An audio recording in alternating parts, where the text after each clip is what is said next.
Hello everyone, welcome to Garima Sethi's classes. आज मैं आपके लिए लाई हूँ chapter number 2 unit and measurement का। ये आपका कॉम्पिटिटिव लेवल के हिसाब से बहुत इंपॉर्टेंट चैप्टर है। इसमें से बहुत सारे क्वेश्चंस बनते हैं जेईई एडवांस के अंदर। तो अब इस चैप्टर में देखो, बहुत सारी ऐसी बातें हैं जो आप नहीं सीखोगे।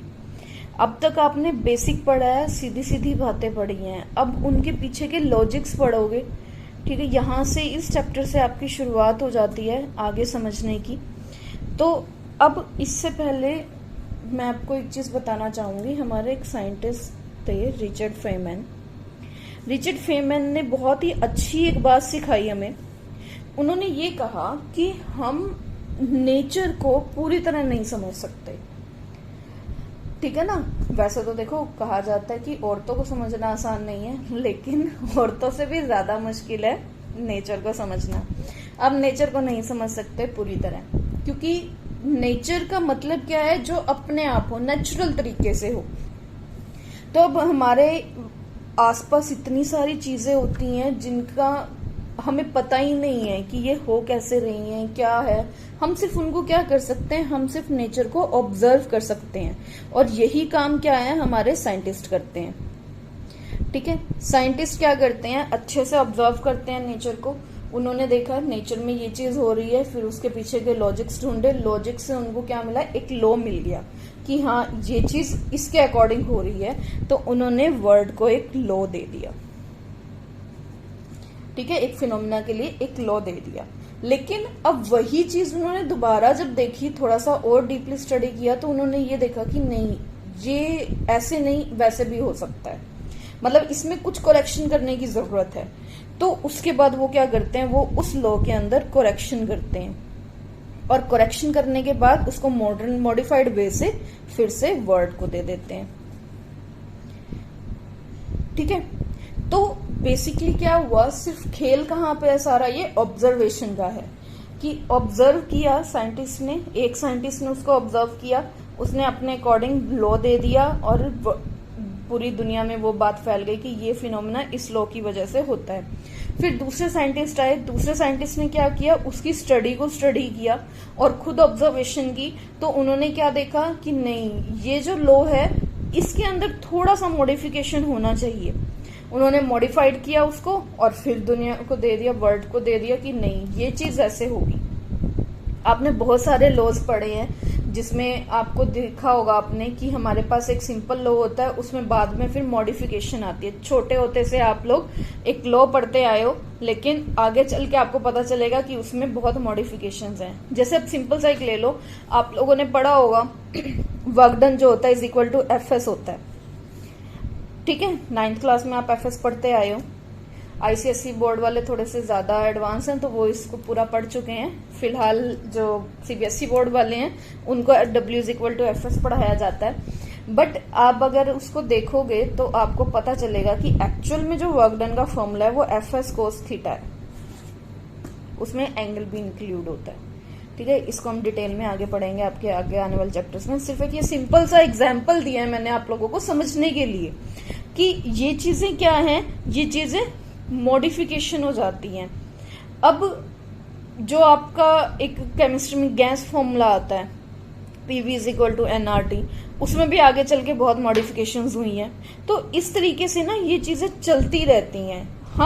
मैंने सबसे पहले आपको यही बात बोली कि हम इसको पूरी तरह समझ नहीं सकते, हम ऑब्जर्वेशन कर सकते हैं। ऑब्जर्वेशन के बेस पे ही हम कोई कंक्लूजन निकालते हैं।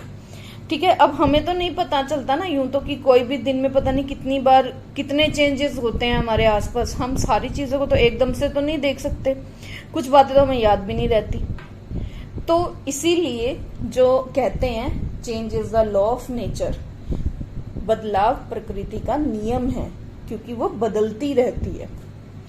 ठीक है, जितने जैसे जैसे नेचर में फिनोमिनाज होते रहे, घटनाएं होती हैं, उस हिसाब से हमारे पास लॉज आते हैं। अब हम थोड़ा सा अपने इस चैप्टर की तरफ चलते हैं। इसमें सबसे पहले जो समझने वाली क्वांटिटी बात है बेटा, वो है फिजिकल क्वांटिटी। फिजिकल क्वांटिटीज, इसको आगे हम पीक्यू से डिनोट करेंगे। ठीक है, पूरा नहीं लिखूंगी, सिर्फ पीक्यू लिखूंगी शॉर्ट फॉर्म में। फिजिकल क्वांटिटीज क्या होती हैं? आधे से ज्यादा बच्चे कुछ जानते भी होंगे, कुछ नहीं भी जानते होंगे। फिजिकल क्वांटिटीज वो क्वांटिटीज हैं, quantities which can be measured by an instrument। ठीक है, अब तक आपने ये बात पढ़ी होगी कि वो क्वांटिटीज जो किसी इंस्ट्रूमेंट से मेजर की जा सकती हैं वो हमारी फिजिकल क्वांटिटी होती हैं। बट यहाँ मैं एक लाइन और ऐड करना चाहूंगी फिजिकल क्वांटिटीज में, कि फिजिकल क्वांटिटीज वो जो मेजर हो सकती है इंस्ट्रूमेंट से और डिस्क्राइब करती हैं, describes the laws of physical world.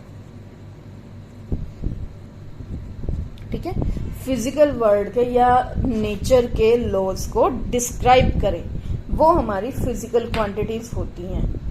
ठीक, इसको लिखने का तरीका होता है कि जो PQ है वो आपको NU की फॉर्म में मिलेगा। N उसकी न्यूमेरिक वैल्यू होती है, न्यूमेरिकल वैल्यू है, और U यूनिट होती है। ठीक है, ये चीज समझ में आई कि फिजिकल क्वांटिटीज क्या होती हैं? वो क्वांटिटीज जो किसी इंस्ट्रूमेंट से मेजर की जा सकती हैं और फिजिकल वर्ल्ड के लॉज को डिस्क्राइब करें। और ये जब आपको इनको लिखा हुआ मिलेगा, कोई भी फिजिकल क्वांटिटी अगर आप देखोगे लिखी हुई, तो उसको वो आपको NU की फॉर्म में मिलेगी, यानी उसकी न्यूमेरिक वैल्यू प्लस साथ में उसकी यूनिट। ठीक है, चलो आगे हम पढ़ते हैं types of physical quantities. Types of physical quantities. Physical quantities बच्चों 3 तरह की होती हैं। सबसे पहले होती है फंडामेंटल। फंडामेंटल मतलब बेसिक फिजिकल क्वांटिटीज। ठीक है, सेकंड होती है ड्राइव्ड, और थर्ड होती है सप्लीमेंट्री। ठीक है, बुक्स में सप्लीमेंट्री को भी फंडामेंटल में ही दिया गया है। लास्ट मतलब बिल्कुल लास्ट में फंडामेंटल लिखने के बाद हमारी 7 फंडामेंटल यूनिट्स हैं, उनके बाद आपको सप्लीमेंट्री जो है वो साथ में दी हुई है। सप्लीमेंट्री फंडामेंटल ही होती है, पर थोड़ा सा चेंज होता है, वो आगे मैं अब इनको डिस्क्राइब करके आपको बताती हूँ। सबसे पहले हम बात करेंगे फंडामेंटल यूनिट्स की। फंडामेंटल यूनिट्स वो यूनिट्स फंडामेंटल फिजिकल क्वांटिटीज वो फिजिकल क्वांटिटीज होती हैं जो दूसरी फिजिकल क्वांटिटीज पर डिपेंड ना हो। Physical quantities which do not depend on any other physical quantity. किसी और फिजिकल क्वांटिटी पे वो डिपेंडेंट नहीं होती हैं। ठीक है, वो अपनी सेल्फ डिपेंडेंट होती हैं, ये कह सकते हो। ठीक है, सिर्फ अपने ऊपर होती हैं। अब जो हमारी 7 फिजिकल फंडामेंटल क्वांटिटीज हैं उनके बारे में मैं आपको बता रही हूँ। फिजिकल क्वांटिटीज लिखते हैं हम यहाँ पे, यहाँ उनकी यूनिट्स आ गई और यहाँ उनके सिंबल आ गए। फर्स्ट फिजिकल क्वांटिटी है हमारी लेंथ। इसकी यूनिट होती है मीटर। देखो यहाँ जो हम यूनिट लिख रहे हैं वो SI यूनिट होगी। ठीक है, मीटर और सिंबल होता है M। मीटर ये यूनिट का सिंबल है, लेंथ का सिंबल नहीं है, ये ध्यान रखना। ये यूनिट का सिंबल लिख रही हूं मैं साथ। सेकंड है मास। मास की यूनिट होती है किलोग्राम और इसका सिंबल होता है kg। ठीक है, थर्ड है हमारा टाइम। टाइम की यूनिट होती है सेकंड और इसका सिंबल होता है स्मॉल s। फोर्थ आती है हमारी टेम्परेचर। टेम्परेचर की जो यूनिट है वो होती है केल्विन और कैपिटल K से उसको हम डिनोट करते हैं। Fifth one is current. Current का जो यूनिट होती है वो एम्पियर होती है और इसको हम डिनोट करते हैं कैपिटल A से। And sixth one is luminous intensity. Luminous intensity की जो यूनिट होती है वो होती है कैंडेला। और इसको कैपिटल सी और स्मॉल डी, सी डी से हम डिनोट करते हैं। लास्ट हमारी फंडामेंटल यूनिट है अमाउंट ऑफ सब्सटेंस,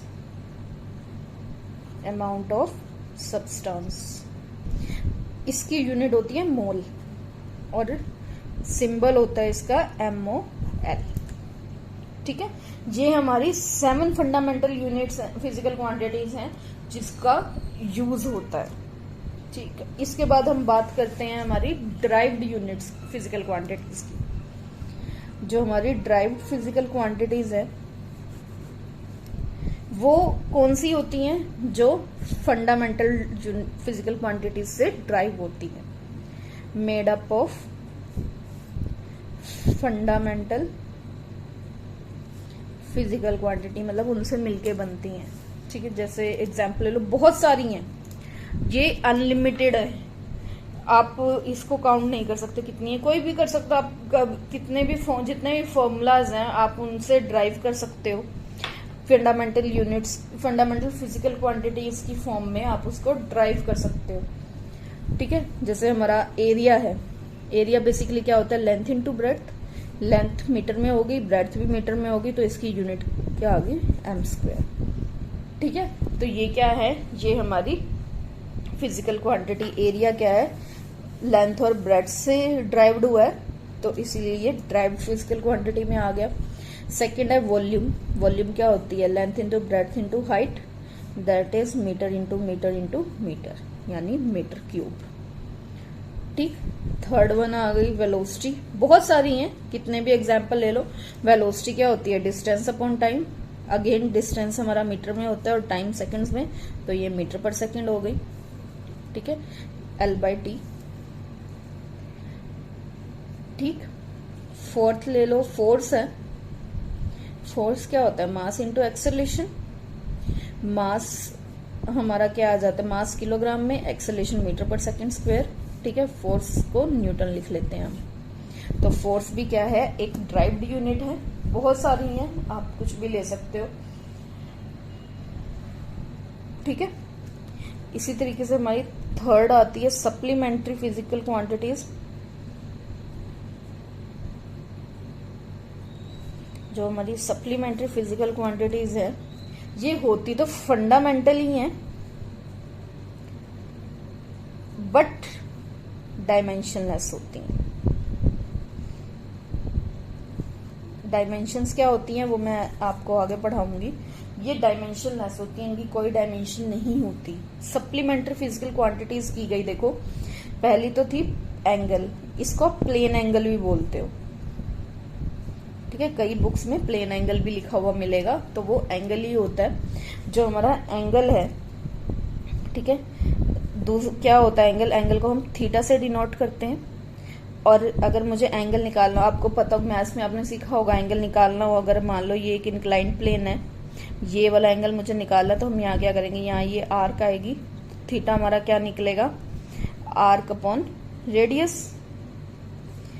ठीक है, इसको हम डिनोट करते हैं रेडियन से, इसकी जो SI यूनिट होती है वो रेडियन होती है, RAD। शॉर्ट फॉर्म में हम इसको RAD लिखते हैं, सिंपल फॉर्म है इसकी। ठीक है, अगर इसको डिग्री से कनेक्ट करूं तो 360 डिग्री जो होती है वो 2 पाई रेडियन होती है। क्लियर है ये बात? तो ये जो हमारा एंगल है वो क्या हो गया? रेडियन में होता है। ठीक है, RAD होता है और डायमेंशनलेस होता है। दूसरी सप्लीमेंट्री जो फिजिकल क्वांटिटी है वो है सॉलिड एंगल। सॉलिड एंगल का मतलब ये नहीं कि ये बहुत सॉलिड होता है। सॉलिड एंगल का मतलब ये है कि ये जो एंगल होता है ये 3D में होता है, एंगल इन 3D। ठीक है, ये 2D में है और ये 3D में होता है जब आप प्लेन्स की बात करते हो। ठीक, प्लेन्स में जैसे अब ये ले लो 3D कोई भी स्ट्रक्चर ले लो, कौन है। ठीक है, मैंने कौन ले लिया, कौन में ये वाला एंगल मुझे निकालना है, तो ये क्या हो गया? रेडियस आ गया, यहाँ तक ये रेडियस हो गया। तो जो थीटा हैगा वो क्या होता है? एरिया अपॉन रेडियस का स्क्वायर। एरिया अपॉन रेडियस कह लो या डिस्टेंस कह लो। ठीक है, ये क्या होता है? यहाँ पे हम इसको स्मॉल एरिया लेते हैं, स्मॉल एरिया, क्योंकि ये जो एरिया देखो बहुत ही छोटे एरिया में बनता है एंगल। तो ये स्मॉल एरिया आ गया अपॉन में आर स्क्वेयर, ठीक है। इसकी जो यूनिट होती है वो होती है स्टेरेडियन, स्टेरेडियन यानी एसटी, ठीक है। एंगल और सॉलिड एंगल समझ में आया। एंगल तो बेसिकली प्लेन एंगल हमारा 2D के अंदर होता है, सॉलिड एंगल हमारा 3D में जो एंगल बनता है वो हमारा सॉलिड एंगल होता है। अब ये दोनों ही क्या है, वैसे तो फंडामेंटल यूनिट्स हैं, लेकिन हमारी फंडामेंटल जो फिजिकल क्वांटिटीज हैं उनकी डायमेंशंस होती हैं, बट सप्लीमेंट्री फिजिकल क्वांटिटीज की डायमेंशंस नहीं होती हैं, ये डायमेंशन लेस है। इस बात को ध्यान रखना क्योंकि ये आगे बहुत यूज होनी है। ये बातें आपको ध्यान रखनी है कि कौन सी क्वांटिटी हमारी डायमेंशन लेस है, कौन सी डायमेंशंस वाली है, वो सब हमारी आगे काम आएंगी, ठीक है। तो नेक्स्ट वीडियो में मैं आपके लिए लेके आऊंगी डायमेंशंस। ये अभी बेसिक थी आपकी फिजिकल क्वांटिटीज के बारे में। नेक्स्ट वीडियो में जो हम टॉपिक करेंगे वो आपका डायमेंशन होगा। प्लीज आपको अगर ये वीडियो पसंद आ रही हो मेरी तो इसको लाइक कीजिए और सब्सक्राइब जरूर कीजिए चैनल को, ठीक है। कोई भी आपको डाउट होता है तो आप कमेंट सेक्शन में जाके उस डाउट को रख सकते हैं। मैं पूरी कोशिश करूंगी कि आपके डाउट को ही मैं वहीं कमेंट सेक्शन में या एक नई वीडियो के साथ उसको क्लियर करूं, ठीक है। बाय।